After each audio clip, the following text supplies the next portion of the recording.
Hey, welcome to Loose Change. No assembly required. So you're good to go. And it's really good that you're going to hang around here for sure. We have a great guest coming up as we always do, so hang tight. We're in the holiday season. It's festive. Decorations, lights are out there, including the big 40-foot Christmas tree downtown Youngstown. Looks sensational. And to add to that, on selected nights, there's a lot of people walking the streets downtown that are just as lit up. So, you got that data. No, in all seriousness, no joking. Celebrate safe this holiday season, for real, okay? We know you do that. Great high school football season. Now, as we take this show, South Range still on the run in state semifinals, so go Raiders. They haven't lost a game. And who else? Girard and Canfield also with perfect regular seasons. Canfield had a great run. Their defense was sensational this year. 4 shutouts. That might not seem like a lot, but today's football it is. 4 shutouts. Almost as many zeros as the Kardashians. and not to equate the two.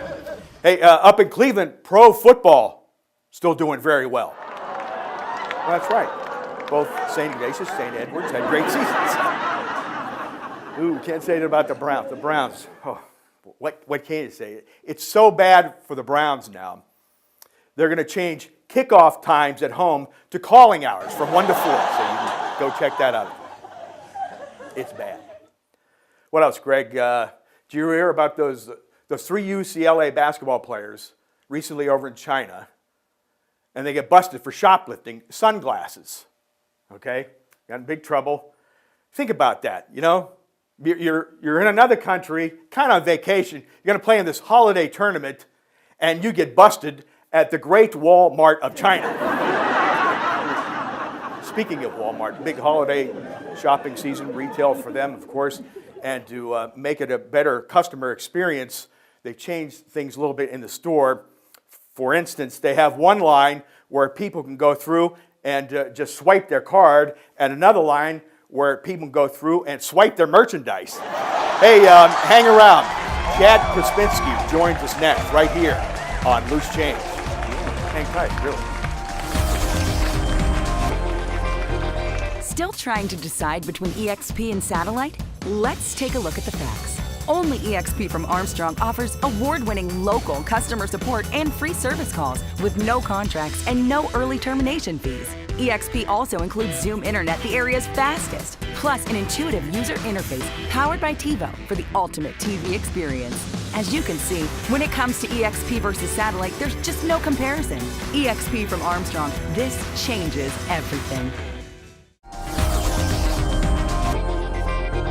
Welcome back to Loose Change. I'm Jim Evans. I had the great pleasure to be joined by the one, the only. I told you we had a great guest. Chad Krispinsky joins us. Chad, thanks for being here. I appreciate you having me. Hey, what we like to do, we like to have our victims or our guests off the top. For those who don't know, give us a little background information about yourself, where you're from, where you went to school, and how your career took shape as it did. I was born and raised here. Yep. Grew up on the south side of Youngstown. Mm-hmm. Went to grade school, graduated from Cardinal Mooney, then went on to Ohio University. Always knew that I was going to hopefully break into sports and do something in broadcasting. Always loved doing it. Grew up listening to the great Nev Chandler and Joe Tate and Tom Hamilton and all those guys, and always knew that I wanted to kind of do something like that. So as soon as I graduated, it took me a while to kind of find my niche and kind of break into the business. It's not an easy thing to break into. There's a million guys like me that wanted to do it, and I was fortunate enough to meet the folks at 27 and Ryan Allison and Gary Corson, and they took a chance on me, and I guess the rest is history, and since then it's grown. That's how it works. You're right. And you mentioned all those guys were more radio play-by-play people. Was that your initial thinking about how you might do this, or how did it all come together? Yeah, that's what I thought I always wanted to do, was the play-by-play part. I don't know. I just remember being a little kid listening to Nev Chandler on the radio doing Browns games, and I never had the chance to meet him, and it's crazy. He passed away from cancer while he was kind of in his tenure there with the Browns. But in his prime. Yeah, I never had a chance to meet him, and it's crazy now. I probably would have had the access to meet him and talk with him and stuff, but I just remember listening to games and just I remember getting goosebumps listening to him call Browns games, because at that time, that's when the Browns were in their heyday in the 80s, going to the AFC Championship game and stuff. So I listened to him. I just remember, getting so excited listening to those games, and I always knew that's something I wanted to do. Well, that's cool you mentioned that, because before Nev, I listened to Gib Shanley do Browns games. So that's kind of what I picked up on. And then, of course, Joe Tate came along. So that's kind of how it works. And did you borrow? I mean, you don't ever want to take, on somebody's, their style and their personality, but did you borrow things from any of those guys incorporated in what you do? I think the one thing that I would say I really admired, and I try to bring every time I do a game, and it's just a high level of energy and a high level of excitement. They would get so excited at certain points when big moments would materialize and come up in games, and that's kind of like what I've tried to do is when I'm doing a basketball game or a football game or a baseball game or whatever it might be, just to bring that excitement and try to get the people who are listening or watching or whatever, as excited as I am about that big moment. Yeah. What do you like doing better? I know you're doing the games of the week thing. You still like doing the play-by-play, maybe a little bit more than the anchor desk or otherwise, or it's it's a nice balance. I really the play-by-play is my passion. That really is. I like anchoring too, because you get to be in the middle of some key stories, some big stories that involve local players, teams, coaches, athletes, whatever it might be. And so you get to kind of communicate what big news there is of the day. And some of those big bits of news are games. And so I get to kind of the best of both worlds by doing all of that stuff. So I love it. I really do. Yeah, when you're actually doing the game, you're part of what's happening at that time, as opposed to going out and covering it as a reporter and then coming back Sure. and bringing it in. Yeah, and you get to be there for the duration of all the highs and lows. I mean, we have so many teams year after year that go into deep tournament runs or deep playoff runs in football or in baseball, whatever it might be, and you get to be a part of the entire game. So many times when we cover X number of games on a certain night, you can only be there a certain period of time, and then you've got to go to the next game. Right. I get to see the whole thing kind of play itself out. That's a really cool thing. What would you say are the biggest challenges for you right now in how it all plays out in the industry now? If there are any, There's a lot of folks, and for people coming up, I talk to like classes all the time and stuff like that, and they ask, and there is just a million people that want to do what I do, what you do, and what all the other great people and great talents in the area do. That's a challenge in the industry. Something else is you've kind of got to be a jack of all trades, so to speak. Yes. The days of simply anchoring or simply doing play-by-play are over. There's a lot to juggle as far as, we shoot our own stuff. Yeah, You'll see me on the sideline with a camera if I'm not doing a game.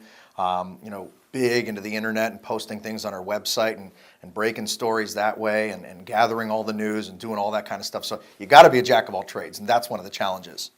Yeah, when I was there before you were, we had a situation where we'd go out and cover a story, a sporting event or a story, and we'd always have a photographer, which you guys do still. But you mentioned you had to shoot. We didn't have to do that at the time. So, how does that play out for you? You're going out and doing that and bringing it back. Talk about that process. Yeah, you know what? It's a really neat process. I didn't have a whole lot of photography experience, if any, really, very little. So the thing is, you kind of go out, and the thing about it is what you have. When you've shot something well, or if you messed something up. So you kind of shoot it, and you know what you have when you come back, and then I bring the tape back, and then I scroll through and find the various clips that I want, and I'm editing all the highlights for the news that that I'm responsible for that night, and so it's pretty neat. So I'm in control of all of it. What are some of the best moments that maybe come to mind? I know there are a lot of them, but what might be a couple that really stick out in your mind?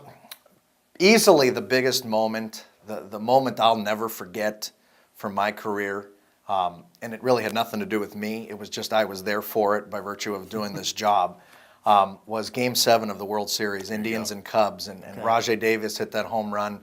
And I'll tell you what, Ryan Allison and I were seated up in the auxiliary press box. It was outdoors. And I'll tell you what, I will never, ever forget the way that stadium just blew up. It was something unreal. I thought this is going to be the Indians' chance. This is going to be the World Series. Didn't turn out that way, But that moment, that I'll never forget that as long as I live. It sure seemed like it, at that time. Anything else locally that kind of, has been a big, big thing for you? I've been a part of some big games over the years. I mean, when Mooney was regularly winning state championships, some of those great teams, great games against Steubenville. That's one of the games that sticks out in my mind over at Fawcett Stadium. Yep. It was back and forth. Mooney ends up winning it, kicking a field goal late. The year escapes me. I started actually doing the Scrappers games on radio. Yeah. I was the very first PA announcer at Eastwood Field. At that point, it was Cafaro Field. Right. And so you look back at who some of those players were that were on those teams. Started out doing PA announcing, and then I did some radio for them for a couple of years. And you travel with guys who eventually made it to the big leagues. And, they were around the same age as myself at that time. And then you see them kind of coming up through the ranks. Cool. Yeah. Some of them ended up being coaches in the Indians organization. So it's neat when you see them, when you go to cover the Indians on opening day or whatever, and you go up there and they treat you like they did when, where you were on that bus together traveling those long road trips. What was that experience like? It's not as glamorous at that level as, a lot of people might think it might be, but it still has to be a lot of fun. Oh, it was some of the best memories ever, honestly. You certainly weren't getting rich by any stretch of the imagination. In fact, you probably were losing money at that point, but the experience was so valuable. You live on a bus out of a suitcase, but you get to know these guys that come together for 3 months or so.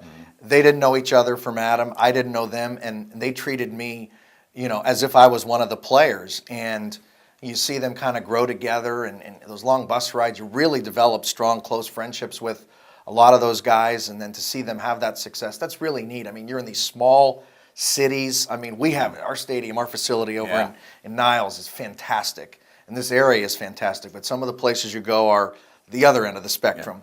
So you're spending times in these flea bag motels and that type of a thing, and but it's neat. You just kind of hang around. You go out with the guys, after the ball game, and you talk about it, and it just was a really neat experience. It's a great experience when you're young and you have that time. Yeah, it's not be forever. able to That's for to sure. go out there and do that.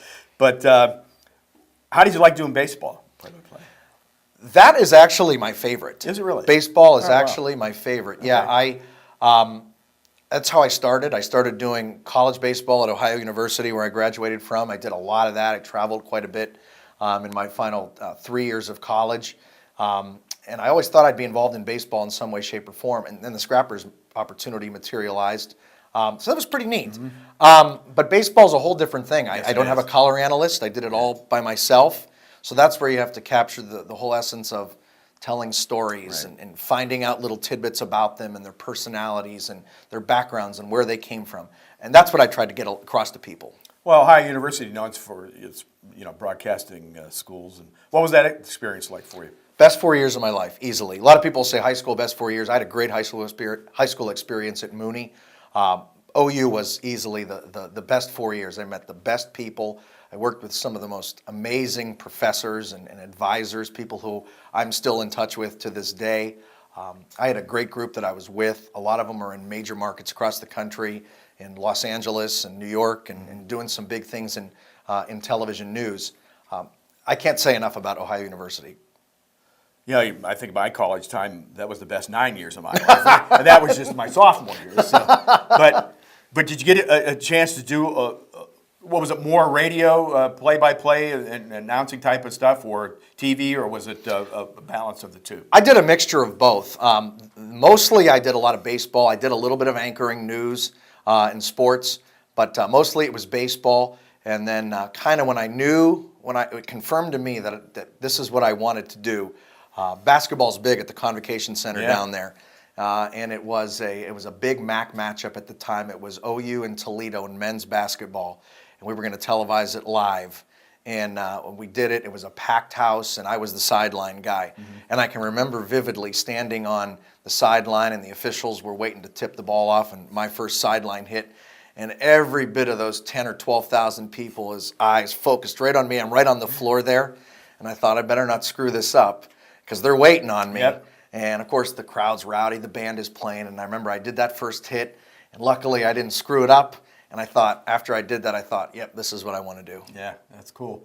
You'll never forget that. You know, and being in a situation like OU is down in Athens, small town, but it's everybody that's there is there for school and what's going on. We have a different scenario here with Youngstown State, commuters type school, but the student thing is growing and student involvement with events and everything. But that was it. You had a game at OU. That's where everybody was. That's right? it. That's exactly right. Now, when I went there for football, it was you were never there. Okay. You maybe tailgated, you maybe went out before the game, but you didn't end up at the game. Hoops is different. Yeah, hoops is different. Now OU football now has kind of come full circle, and they're pretty good. And I think they've got 8 wins at least going into this weekend. But yeah, so football was a different ball game altogether. And of course the infamous Halloween party or weekend or whatever they do down there. You know what? I have to tell you, and I think anybody who went to OU, anybody who may see this, it's fun and it's exciting to experience one time. One time, okay. But when you live there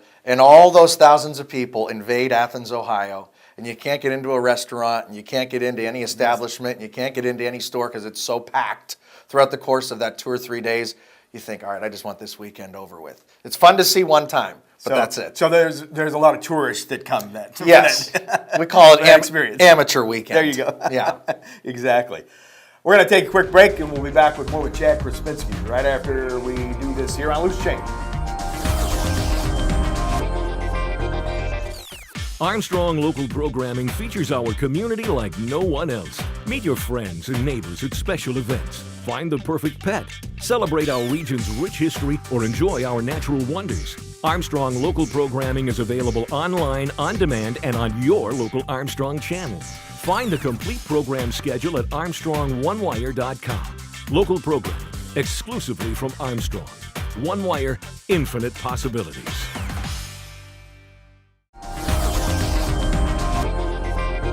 Welcome back to Loose Change. I'm Jim Evans again with Chad Krispinsky. And you said, of course, you went to Cardinal Mooney and you had a chance to cover a lot of, the football playoff runs and championships. What was that like for you? It was pretty neat. It's neat to be on the kind of neutral side of things and not have to be, slanted towards one way. One of the biggest compliments I ever got from somebody is I've done each of the last, I think it's the 12 or 13 Mooney-Ursuline games, and people say, well, I would have never guessed listening that you went to Mooney. So it's pretty neat, and I got to make sure I keep focused on that when I do it because I've seen both sides win. But to be able to broadcast, in fact, on Clear Channel and iHeart, and be able to do those state championship games, I was on the sideline with a whole different group of folks. And I'll tell you what, that was really a thrill to be able to be there when they won their first one back. The McCarthy boys were there, and they were, scoring from all over the field and that type of a thing. And to be able to interview, Coach Fecco and Coach Butchie, he had retired and now is the athletic director. That was really a thrill. It was really neat to be a part of that. That's something I'll never forget, for sure. Almost everybody I know that's gone to Moody can do a Coach Butchie imitation if you're able to do that. He'll kill me. No, okay, I'll pass. We'll leave it at that then. You had mentioned you had another special experience that you wanted to talk about.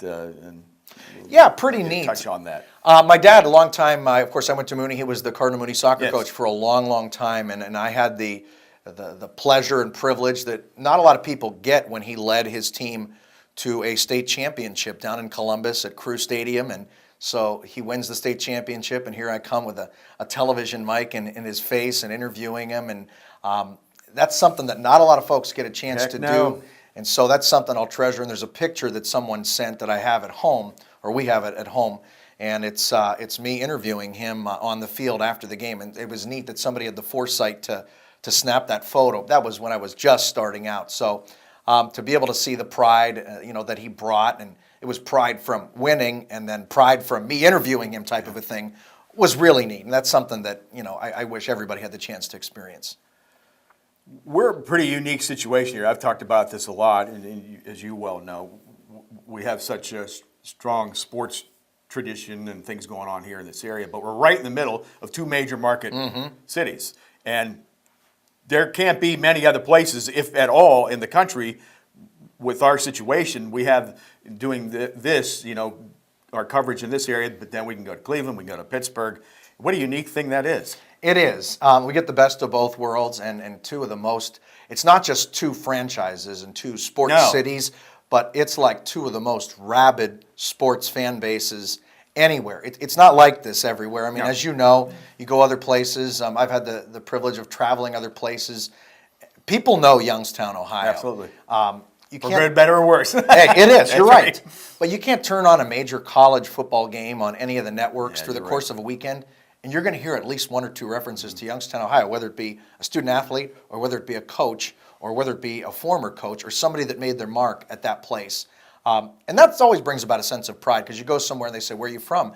And I say all the time, with great pride, Youngstown. Sure. You know, and someone told me, it was back over the summer, maybe even been my brother, but he had seen a report story that rated Youngstown as the number one area, the number one city per capita in the country with guys from our area in the NFL. Yeah, I think I did read that as well. Yeah, and that's neat, because you see people, and the thing is, those guys that go on to do things in the pro ranks, it's not like they make it to the pro ranks and then you never hear from them again. They're back in the community doing things. They're back helping out area youth and those types of things. People who are from here and go on to do great things, most times will come back and they haven't forgotten where they came from. And you know, it's not just football from our area. I mean, think about the size of our area and all the major league umpires we've had, and people involved in baseball and boxing, and we can go on. Yeah, you're exactly right, and that's what makes this place such a great place, and that's why I'm proud to call it home. Did you get a chance to cover much of a lot of Kelly Pavlik's fortunes when he was moving up to championship? You know what? I didn't get to go personally to a lot of those things, but I actually went to elementary school with Kelly, and all through his family and all through elementary school. And so I knew him at a very young age. I knew his family at a very young age before any of this came. And I have to say, you know, he's had his ups and downs. Sure. As we all have, but the thing is, he's always remained. Anytime I see him, he's as humble as ever. Yeah, he's a good guy. Yes, he is. And I was so happy to see, you know, him, especially someone that I knew from such a young age, do so well. You know, just to call back, you were talking about, you know, talking to students about broadcasting, and would you recommend anybody, a young person, to get into this business and pursue it, maybe, you know, on this side of the industry? Would I recommend that they get into it? Yeah. It is. It's not for everybody, as you know.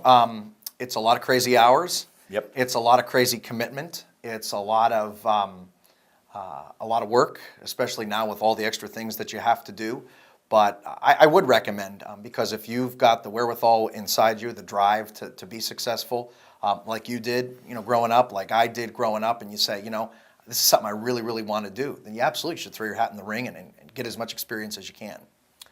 If you hadn't have done this, what do you think you would have pursued, if anything comes to mind? That's a great question. To be honest with you, before I started working in television, I thought I would be working in athletic administration in some way, That's in cool. maybe a college athletic department, or as maybe a high school athletic director, something like that.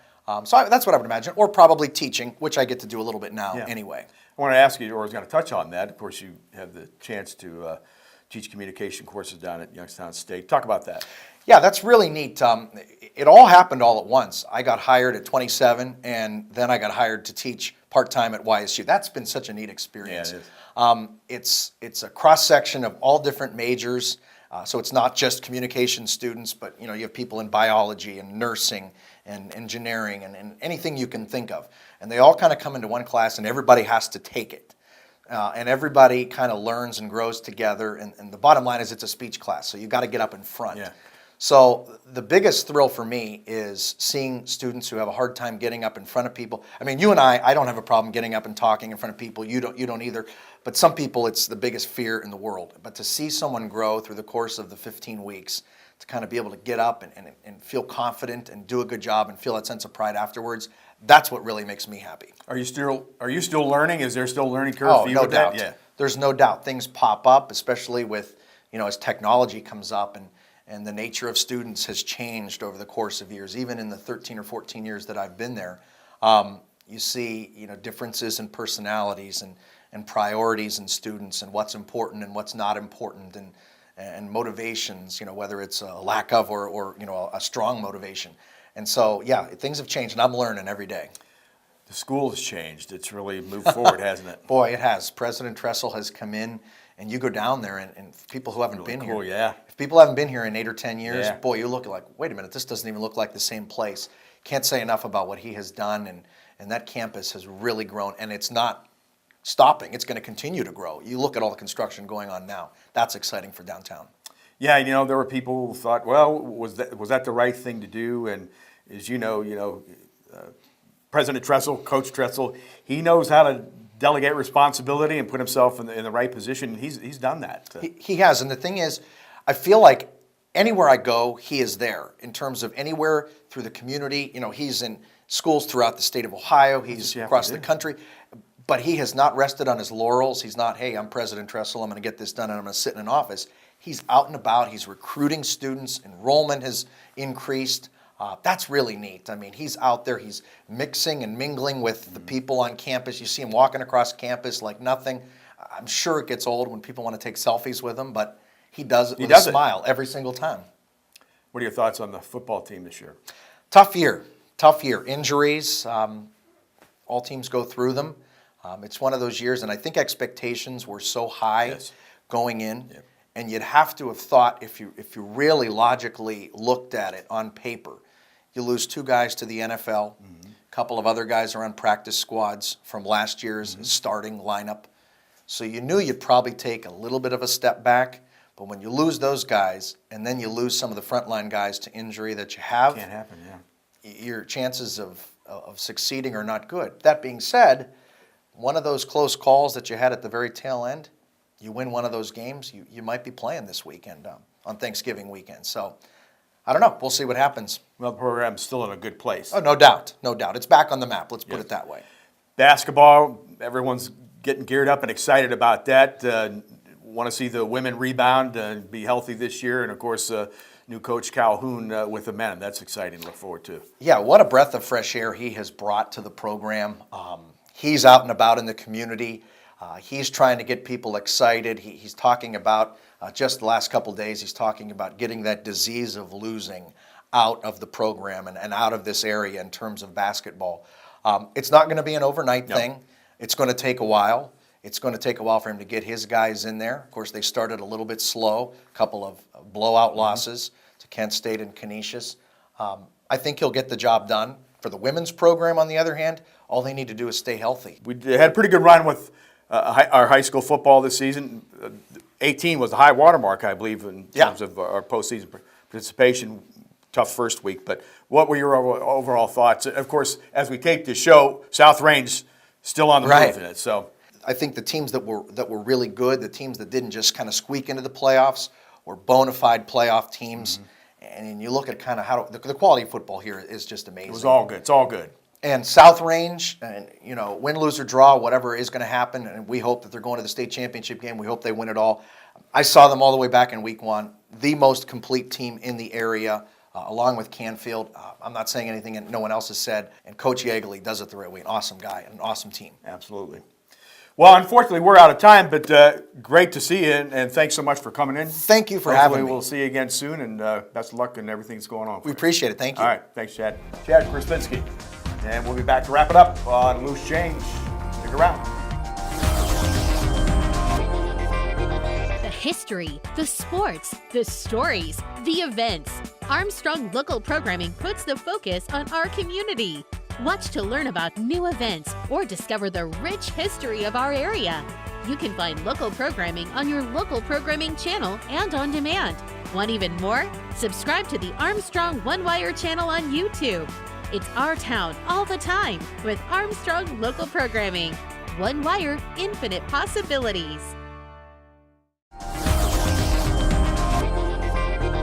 That's going to do it for our show. Thanks so much to Chad Krispinsky and for Greg Roden. I'm Jim Evans. We'll see you next time. Happy holidays. Be safe. Keep it here. And on the lookout for another episode of Loose Change. Catch you then. Let me turn this off.